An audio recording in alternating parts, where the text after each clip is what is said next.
Hey everyone, I really messed up, and now I've lost the only man I ever truly loved because of my own selfish desires. The worst part isn't just that I hurt him, but that he left me. I hate that he walked away instead of staying to work things out.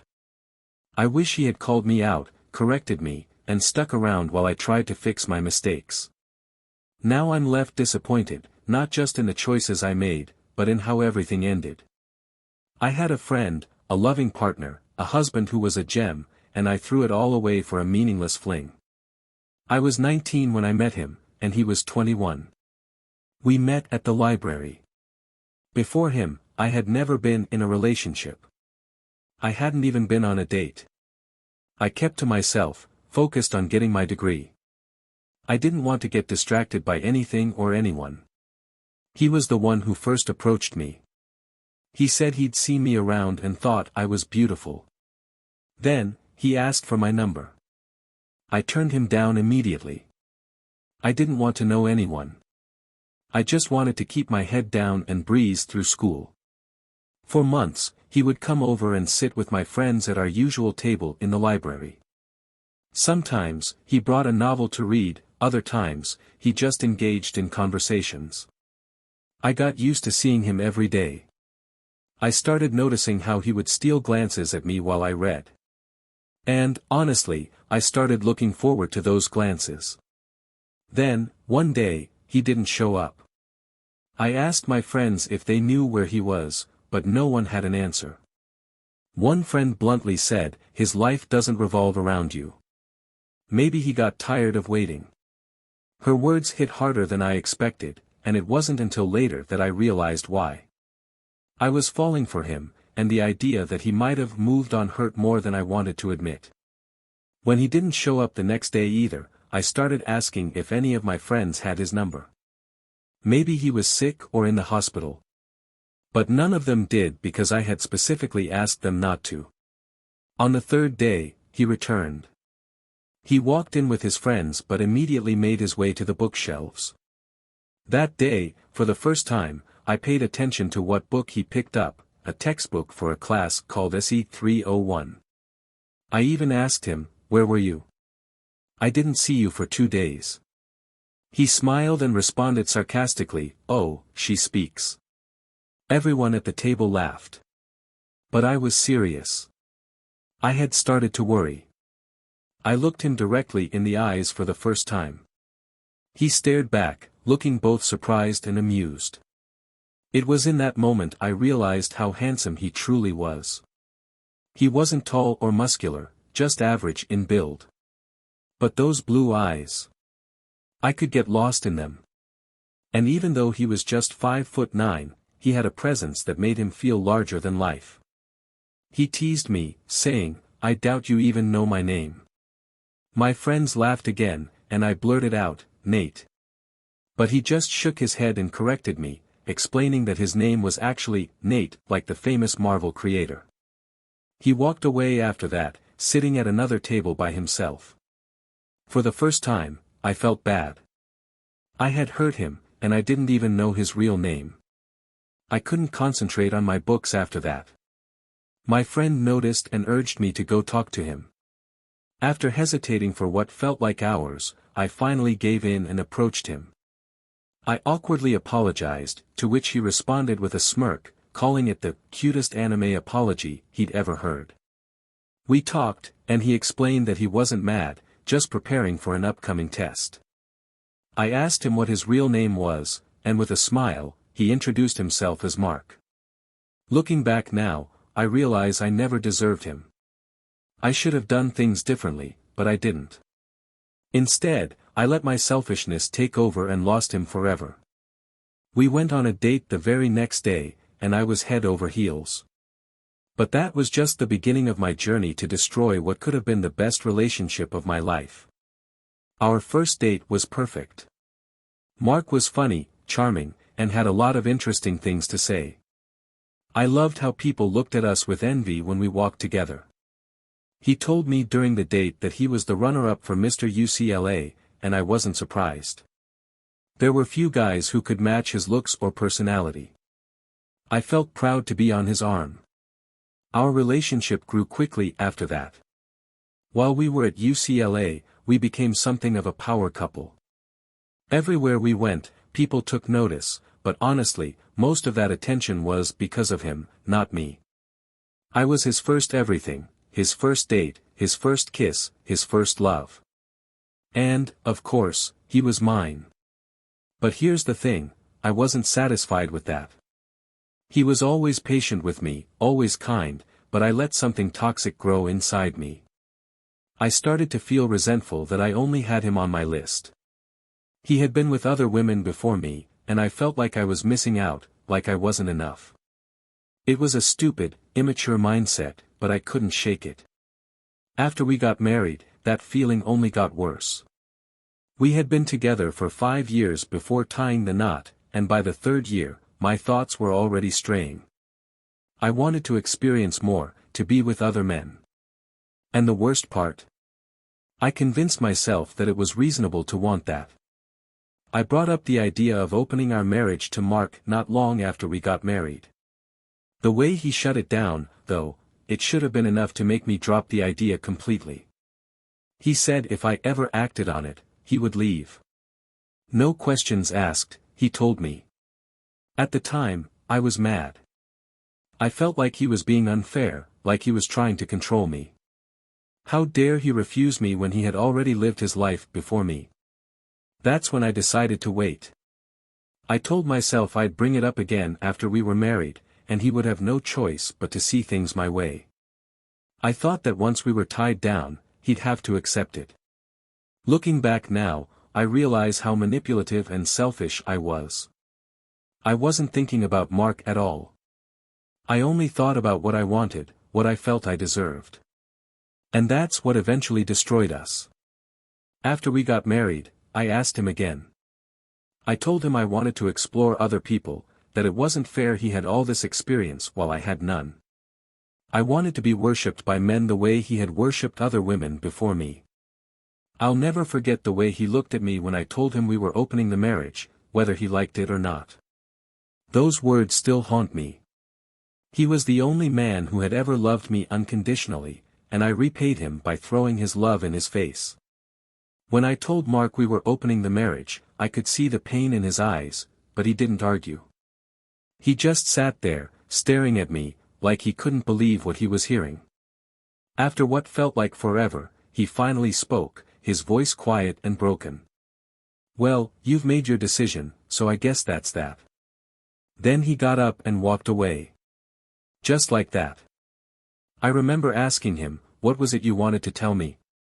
He paused at the doorway, his back to me, and said, "It's nothing. I'm tired." Then he disappeared into the bedroom. That night should have been my wake-up call, but it wasn't. I was too wrapped up in my own selfishness to realize the damage I had already done. Instead, I convinced myself that this was my chance to finally get what I thought I deserved. I didn't care how much it was going to hurt him. The very next day, I went straight into Jake's arms. Jake was my boss, tall, muscular, and smooth-talking. He was everything I thought I wanted in a man, the complete opposite of Mark. He made me feel small and feminine in ways my husband never did, and I was more than willing to throw myself at him. We were intimate in his office that morning, and that was just the beginning. Jake was the first man I cheated on Mark with, but he wasn't the last. Once I crossed that line, it became easier and easier to keep going. I started going out with my coworkers on Fridays, hitting bars, drinking too much, and waking up the next morning in the arms of strangers. I had become someone I didn't even recognize. I knew deep down I was hurting Mark, but I told myself he'd get over it, that it was just a phase. I figured I'd get tired of it eventually, and we'd go back to normal. But I didn't understand the price I was paying until it was too late. I wasn't just playing around, I was destroying the man who had loved me more than anyone ever would. And the worst part? I didn't even care enough to stop.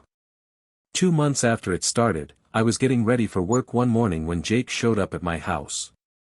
He was supposed to pick me up, and I thought Mark would have already left for his job like he always did. But that day, Mark opened the door. I was in the shower when I heard them talking. I couldn't make out the words, but I remember the moment I walked out and heard Mark joke, "So, you're the guy screwing my wife while I fix the light bulbs." He said it so casually, with that same calm expression he always wore.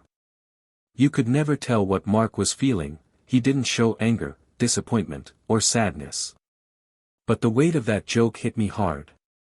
I thought he was okay with everything, that maybe he had come around to the idea of an open marriage.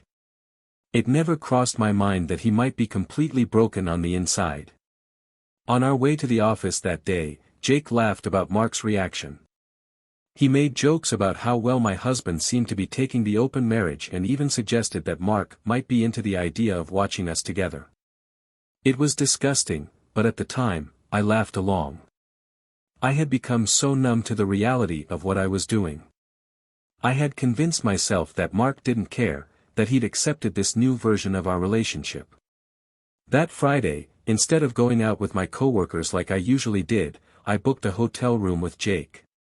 It had big glass windows with a view of the city's nightlife, and we spent the night there together. The next morning, I came home, and for the first time, something felt wrong.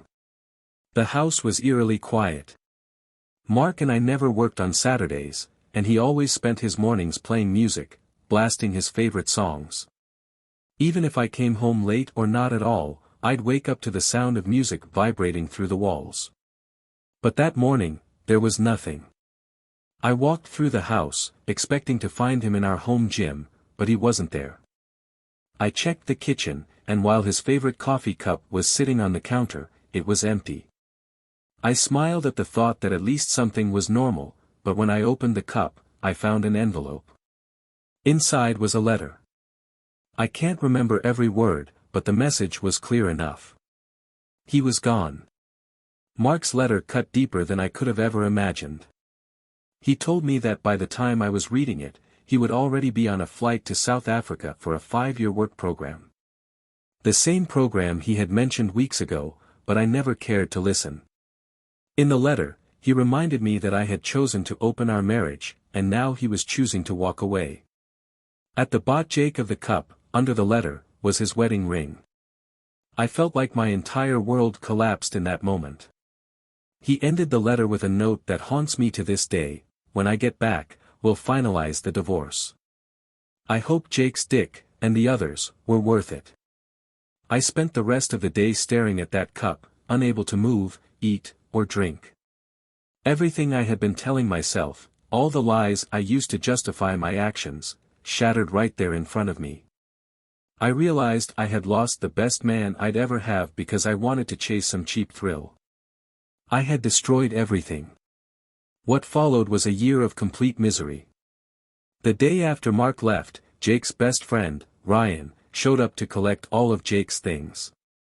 I cried the whole time, watching as they packed up everything, but Ryan didn't care. He was furious with me. At one point, he snapped and said, "Stan told me what you did. You're a disgrace to women everywhere, and I hope you regret this for the rest of your life." His words stung, but I knew they were true. I had become the very thing people despised, a selfish, unfaithful wife who threw away her marriage for nothing. After Ryan left with Jake's things, I was completely alone. The house felt cold, empty, and lifeless, just like me. I spent days in the same clothes, barely eating, barely moving, just consumed by regret. A few days later, Ryan came back, and this time he wasn't here to be nice. I had kept one of Jake's hoodies and some of his colognes, hoping they'd give me some comfort, but Ryan wasn't having it. He practically ripped the hoodie out of my hands and grabbed the colognes too. Before he left, he looked at me with nothing but disgust in his eyes. "If it weren't for the laws of this country, I'd spit in your face," he said coldly. "Look around at this empty house, that's what your life's going to be like from now on. Sad and empty." As much as his words stung, they were more true than I wanted to admit. The house that used to be full of love and laughter now felt like a graveyard of my marriage. And just like Ryan said, my life started to mirror that emptiness. I tried to distract myself, but nothing worked. I threw myself into meaningless flings with other men, trying to numb the pain, but each time only made me feel worse. It was like I was punishing myself, trying to fill the void Mark left, but nothing and no one could. I kept hoping Jake would stay, that maybe we could at least build something out of the mess I created. But less than a week after Mark left, Jake requested a transfer. He wanted nothing more to do with me. When I asked him why he was leaving, his answer was blunt: "I've had my fun. Time to move on." He even had the nerve to suggest I should try to fix things with Mark before it was too late. Little did he know, it already was. With Jake gone and Mark out of my life, everything began to crumble. My new boss was strict, and unlike Jake, he wasn't interested in me at all. It didn't take long for my mistakes at work to catch up with me. I was unstable, constantly distracted by the mess I had made of my personal life, and before I knew it, I was fired. That was the beginning of the end. My parents, deeply religious and embarrassed by my actions, disowned me. They couldn't bear the shame I had brought to our family, especially since they were both ministers at our church. I became a complete outcast, with no family, no job, no friends. And Mark? He never looked back. I waited, keeping my phone number the same, hoping he'd reach out. The 5 years he mentioned in his letter came and went, but there was nothing. No word from him. I tried to reach out to Ryan, thinking maybe he'd give me some news, but I found out he had moved to South Africa to join Mark. As time passed, I lost more and more people. It finally hit me that most of my friends were only around because they adored Mark. Without him, I was just nobody. I wasn't funny, I wasn't kind, and I wasn't someone people wanted to be around. I realized that the only thing I had going for me was being Mark's wife. Without him, I was nothing. Now, almost a decade later, I'm still alone. I've tried dating, but as soon as men find out what I did to my husband, they disappear. No one wants to be with the woman who broke the heart of a good man just to sleep around. Every relationship I've had ends the same way, me, sitting alone, wondering how I became this person. It's been nearly 10 years now, and I still live in the same house Mark and I bought together. It's a small bungalow, the kind of place perfect for a small family. But instead of children and laughter, it's filled with memories and silence. Every corner of this house reminds me of him and what I destroyed. I keep telling myself I need to move on, but no matter how hard I try, I just can't. I never found anyone who treated me the way Mark did. I never found anyone who loved me even half as much as he did. And it's not just about love, it's about respect. Mark respected me, trusted me, and valued me in a way no one else has. Now, every time I look in the mirror, all I see is a woman who threw that away for nothing. After Mark left, my dating life became a disaster. Every time I met someone new, things would start off fine. But eventually, the truth would come out. They'd ask about my past, about why I was divorced, and I'd have to tell them the story. The moment I did, I could see the light leave their eyes. They'd look at me like I was some kind of monster, and maybe they were right. I mean, who does that? Who tells the man who loves them more than anything that they want to sleep with other men? Who destroys their marriage just because they're curious about what else is out there? I thought I was being bold, independent, standing up for what I wanted. But really, I was just selfish, immature, and short-sighted. Now, I'm stuck in this house, reliving the same mistakes over and over again. I can't even afford therapy to help me get out of this mess because I've been unemployed for years. After losing my job, I bounced around from place to place, but nothing ever stuck. I'm a mess, financially, emotionally, and mentally. Sometimes, I still hope I'll see Mark again. I fantasize about running into him on the street, apologizing for everything, begging him to forgive me. I'd tell him how sorry I am, how much I regret hurting him. I'd tell him I never moved on, that even though 10 years have passed, I still love him. But deep down, I know it's too late. He's probably found someone new by now, someone who actually deserves him. Someone who didn't take him for granted. I've come to accept that I ruined the only good thing I'll ever have, and no matter how much I want to, I can't turn back time. A couple of months ago, something unexpected happened. Mark called me. After almost 10 years of complete silence, hearing his voice again felt surreal. That deep, raspy voice that used to vibrate through my entire body. I never thought I'd hear it again. We ended up talking for hours, and I couldn't stop myself from crying. I told him everything about how miserable I'd been since he left, how much I regretted what I did. I thought about all the ways I hurt him, and hearing him say it out loud only made the guilt sink deeper. He told me how shocked he was when I first brought up opening the marriage, how he couldn't believe I would even suggest something like that. At first, he thought it was one of my late April Fool's jokes, but once he realized I was serious, he said something inside him died that day. He admitted that staying with me during those final months broke him completely.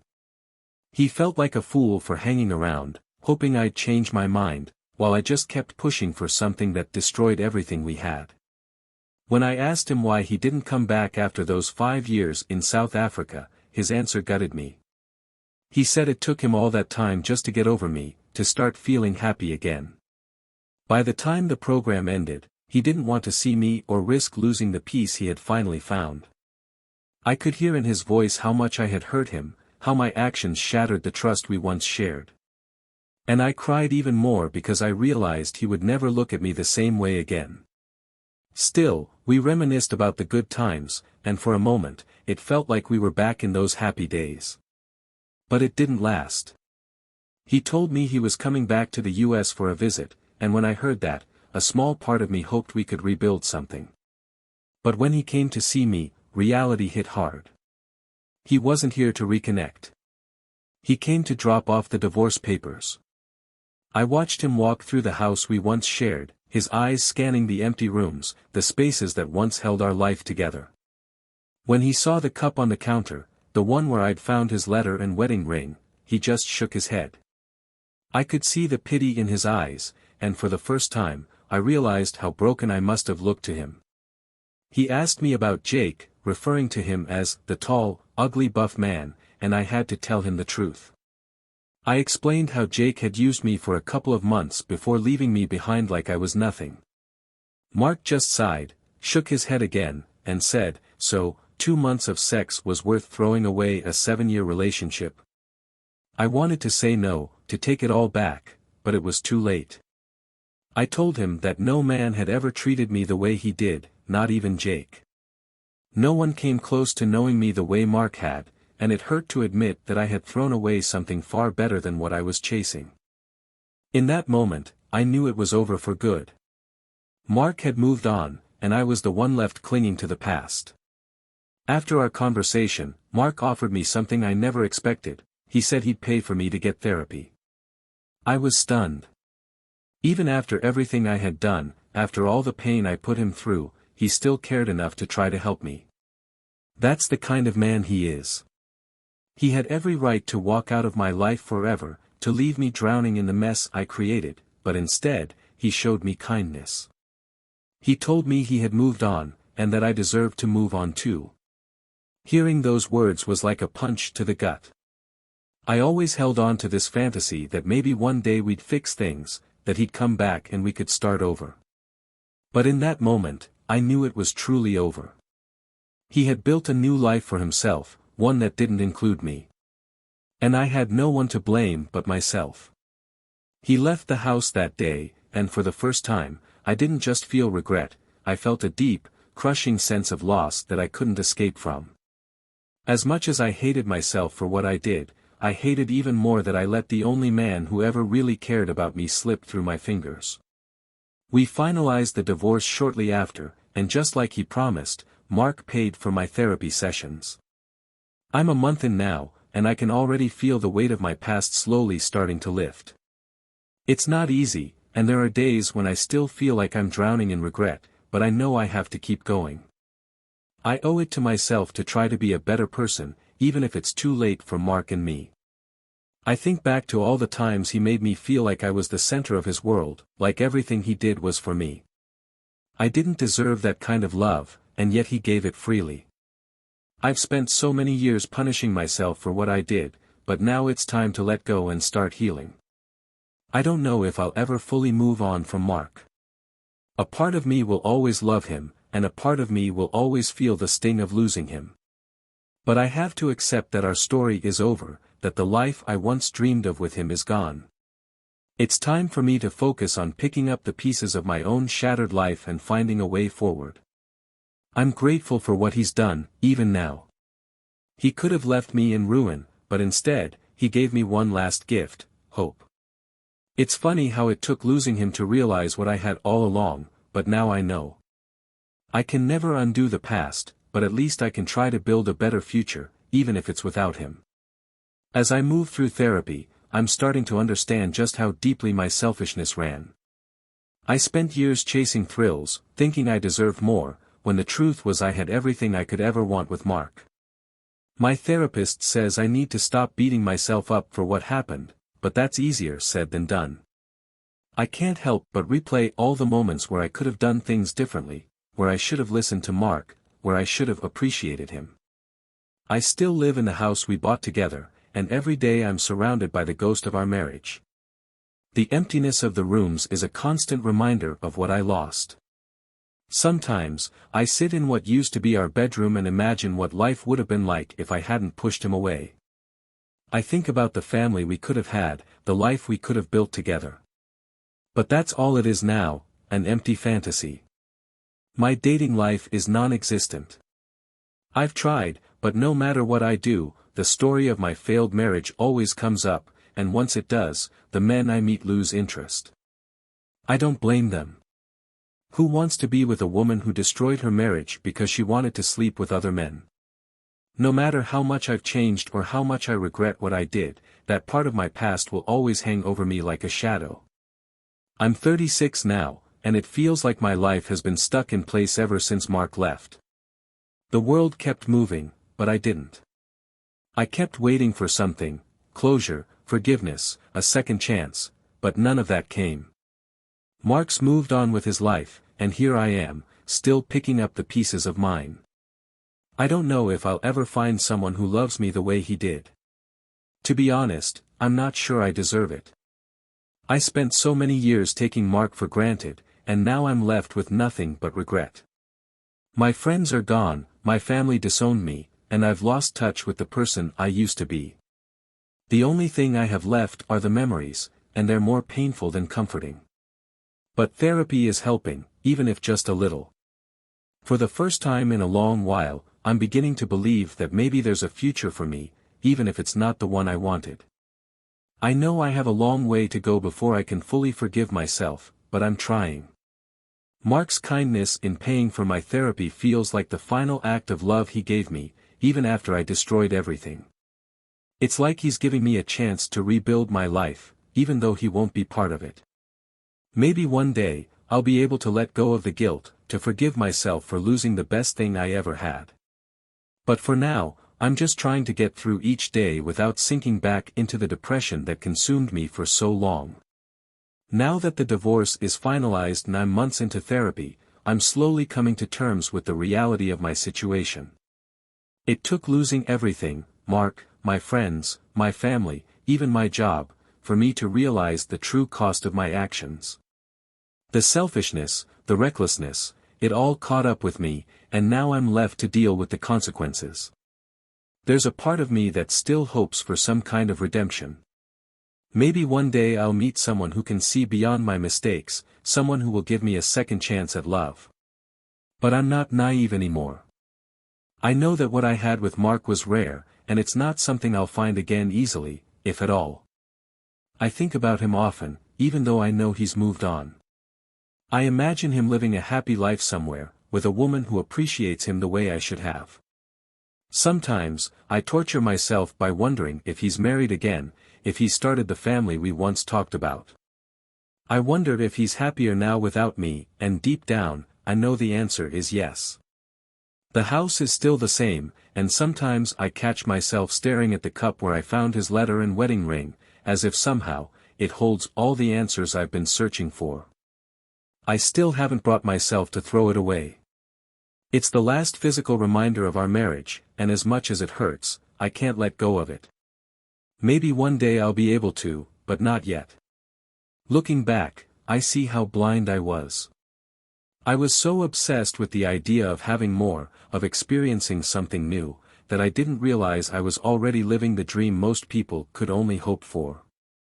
Mark wasn't just a good man, he was the best man I'll ever know.